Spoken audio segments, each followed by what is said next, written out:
Trinamool supremo Mamata বন্দ্যোপাধ্যায়ের নির্দেশে ছাত্র সংগঠনের পর এবার ব্লক ভিত্তিক আন্দোলনে নামলো দলের নেতা কর্মীরা।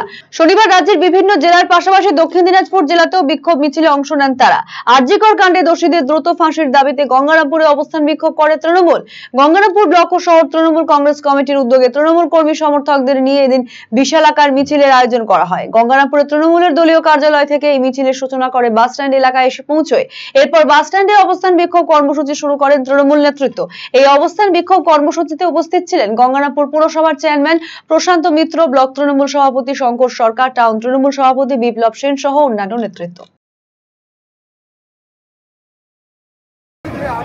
ঘটনা ঘটেছে তার পরিপ্রেক্ষিতে যে 15 দিন অতিক্রান্ত হয়ে গেল, এখনো সিবিআই যে অপরাধী যারা এর সঙ্গে যুক্ত আছে এই ঘটনার সঙ্গে, সেই অপরাধীদের কেন ধরতে এখনো পারেননি, তার প্রতিবাদ আমাদের মাননীয় মুখ্যমন্ত্রী তথা আমাদের দলের নেত্রী মমতা ব্যানার্জির নির্দেশে আমরা আজকে এই মিছিলের মাধ্যম দিয়ে এবং তার সঙ্গে সঙ্গে আমরা অবস্থানের মধ্য দিয়ে আমরা সিবিআইয়ের কাছে এই বার্তাটা পৌঁছে দিতে চাই যে এতদিন হয়ে গেল কেন, কী কারণ